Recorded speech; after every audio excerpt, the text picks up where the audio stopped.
बिस्मिल्लाहिर्रहमानिर्रहीम। अस्सलाम वालेकुम नाज़रीन, मैं हूं आपका मेज़बान दानिश अंसारी और आप देख रहे हैं मेरा YouTube channel Danish Ansari official. नाज़रीन, आज हम बात करेंगे एम ए शामी साहब से। आप सबके फेवरेट हैं, मशहूर एस्ट्रोलॉजर हैं और अगर न्यूमरोलॉजी के हवाले से बात करें तो उस पर भी वो रखते हैं। सर से आज हमने बड़े दिलचस्प और बड़े इंपॉर्टेंट टॉपिक पर बात करनी है और ये टॉपिक है आपके बरूज के हवाले से कि आपके लिए अप्रैल का पहला हफ्ता कैसा होगा, शादी उलाद, सफ़र, कारोबार के हवाले से। अगर आप सफ़र कर रहे हैं बिजनेस के लिए, मुलाजमत के लिए, तो कैसा होगा, आपकी अज़वाजी ज़िंदगी कैसी होगी, कौन से दिन आपके लिए अच्छे होंगे, इसमें कोई इन्वेस्टमेंट करेंगे तो बेनिफिट होंगे, किन दिनों में एहतियात करनी है, इस हवाले से भी सर प्रेडिक्शन देंगे। तो वीडियो का आगाज़ करते हैं। अस्सलाम वालेकुम सर। सर बहुत शुक्रिया, आपने वक्त दिया और इतना ज़बरदस्त प्रोग्राम आप आज हमारे साथ शुरू करने लगे हैं। ये सिलसिला इंशाल्लाह आगे भी जारी रखेंगे, तो काइंडली इस हवाले से बताइएगा। जी बिल्कुल दानिश, ऐसा है कि बड़ा इंपॉर्टेंट टॉपिक है ये। और क्योंकि बड़े सितारों की पोजीशन भी तब्दील हुई है, सैटर्न की पोजीशन तब्दील हुई है। उसके बाद मई में राहु केतु भी तब्दील होंगे, फिर इसके बाद जुपिटर भी चेंज हो रहा है। तो ये तब्दीली का सीज़न शुरू हो गया सिस्टर जी, ठीक है। इस महीने जो खास तौर पर जो इंपॉर्टेंट ट्रांजिट की डेटें हैं वो भी मैं पहले भी शेयर करता हूँ ये चीज़ें, और उनका इफेक्ट क्या आएगा, फिर हम हर बुर्ज के लिहाज से उसको डिस्कस करते हैं चीज़ें, ठीक है। फिर सबसे पहले जो मार्च है 3 अप्रैल को कैंसर में आ जाएगा, और उसके बाद मरकरी जो है 7 अप्रैल को डायरेक्ट हो जाएगा, और वीनस जो है 13 अप्रैल को डायरेक्ट होगा। सन जो है 14 अप्रैल को एरीज में आएगा, और सैटर्न 29 मार्च को पहले शिफ्ट हो चुका ये चीज़ है, और राहु के साथ कंजक्ट कर रहा है सिस्टम। तो ये बहुत इंपॉर्टेंट जो है ट्रांजिट्स हैं और इनकी प्लैनेट्स की मूवमेंट्स हैं जो कि हमारे तमाम बरूज पे इफेक्ट करेंगे सर, ठीक है। कॉज के हवाले से पोजीशन देखी जाए तो ये महीना थोड़ा सा हसास है, किस्म का हसास रहने को गुजार करता है। सैटर्न की पोजीशन तो तीसरे घर से चौथे पोजीशन शिफ्ट हुई है, और ख़ुसूस तौर पर जिन लोगों का मून साइन सैजिटेरियस है तो उनके लिए ज़्यादा मुतात होने की ज़रूरत है। मून साइन की वजह से सैजिटेरियस की जब आएगा तो यहाँ पे डहिए का आगाज़ हो जाएगा। ठीक। अच्छा, अब डहिए का आगाज़ किसी को परेशान करना मकसद नहीं है। ये अगरचे दबाव एंग्जाइटी तो देता है, लेकिन आपको ये बेनिफिट देगा कि आपको ज़मीन प्रॉपर्टी खरीद सकते हैं, व्हीकल खरीद सकते हैं, जगह की शिफ्टिंग हो सकती है, जगह की तब्दीली आ सकती है, जगह की रेनोवेशन कर सकते हैं ये चीज़ें, या घर को सेल करके दूसरी जगह पर शिफ्ट हो सकते हैं, ऐसी प्लानिंग कर सकते हैं चीज़ें। अलबत्ता घर में कोई हेल्थ इश्यूज़ आ सकते हैं, घर में स्ट्रेस आ सकती है, वालदा की सेहत मुतासर हो सकती है, और मेंटली टेंशन एंग्जाइटी फील हो सकती है, एक्स्ट्रा बर्डन्स आ सकते हैं, एक्स्ट्रा फाइनेंशियल इश्यूज़ आ सकते हैं। इन चीज़ों में कॉन्शियस रहने की ज़रूरत है। इसलिए आप पहले से वक्त से पहले ही इसको इवेल्युएट करके कर लें और चीज़ों को प्रायोरिटाइज़ करके चलें ताकि आप पे दबाव ज़्यादा ना आए।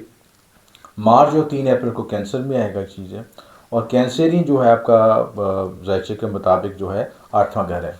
तो 8वें घर में जब मार्च आता है यहाँ पे चीज़ें, तो एक तो ससुराल से मतलब का इशूज़ लेके आता है, इन लॉ से मतलब का इशू आ सकते हैं, हेल्थ इशूज़ आ सकते हैं, और स्ट्रेस आ सकता है। अलबत्ता ये खुफिया मूड से मतलब का मामला में बेहतर होता है ये चीज़ें। हेल्थ के लिहाज से खून से मतलब का बीमारियाँ, इन चीज़ों में आपको कॉन्शियस रहने की ज़रूरत है। चीज़ें प्राइवेट पार्ट से मतलब का चीज़ों में कॉन्शियस रहने की ज़रूरत है।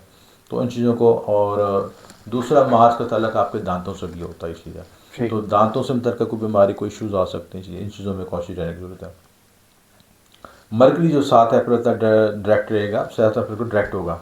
मरकरी भी 4th हाउस में होगा, तो घर में ऐसा माहौल पैदा हो सकता है जिसमें आप बिला वजह के बहस मुबहसा पैदा हो, बात का बतंगड़ बने, और बिला वजह की हर शख्स दलील देने की कोशिश करेगा कि मैं सच्चा हूँ, आप इस तरह कर लें, ये इस तरह कर लें, ये चीज़ हो जाए, तो वो चीज़ें मिसकम्युनिकेट होंगी और उलझाव का शिकार रहेंगी सिस्टम। तो मरकरी जब यहाँ पे डायरेक्ट होगा उस वक्त बाद कोई डील को फाइनल करें, चाहे ज़मीन प्रॉपर्टी से लेन देन के मामलों को तय करें, उस वक्त आप थोड़ा सा मामला को खामोशी से इख्तियार करें तो ज़्यादा बेहतर होगा। वीनस भी यहाँ पे 13 अप्रैल को तक हैगा, 13 अप्रैल को डायरेक्ट होगा। तो जब यहाँ पे वीनस डायरेक्ट होगा उस वक्त वीनस को यहाँ पे डायरेक्शन स्ट्रेंथ भी मिलती है 4थे घर में। तो यहाँ पे आपको ये आपने देखना है कि वीनस का इशू आ सकते हैं। मसलन घर में जो फीमेल्स हैं, बेटी बहन या जितने भी फीमेल से मतलब का रिश्ते हैं आपके, उनमें उसमें वालदा को मून से देखा जाता है।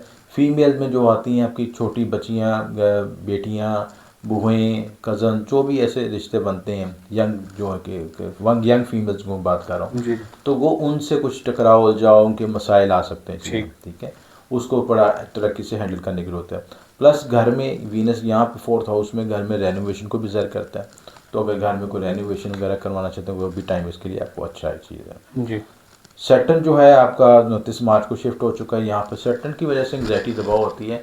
सैटर्न की आप रेमेडीज़ कर लें, सदक़ात दे दें तो इंशाल्लाह मामलात में बेहतरी आएगी इंशाल्लाह। सन भी जो है 5th हाउस में आएगा।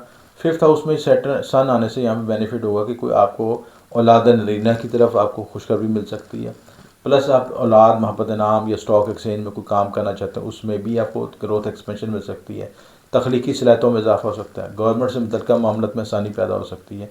ये सारे मामलों में आपको बेहतरी आ सकती है इंशाल्लाह इंशाल्लाह। इस बुर्ज के लिहाज से मैं जो आपको मखसूस सदका बता रहा हूँ ये चीज़ें वो आपके लिए बड़ा वैलिड होगा चीज़ें, और उसे करने से आपकी नहुसत भी दूर सकेगी, स्ट्रेस भी ख़त्म हो सकेगा और ज़िंदगी को आप अच्छे तरीके से ड्राइव कर सकेंगे। सबसे बेस्ट सदका जो है इस वक्त 7 अजनास का सदका है। जी 7 अजनास में मुख्तलिफ तरह के अजनास मिक्स होते हैं, मतलब गंदम, चावल, बाजरा वगैरह, और हर अजनास एक मखसूस कलर से रिप्रेजेंटेड है इसलिए, जी और हर वो कलर जो है एक मखसूस तारे से मंसूब है।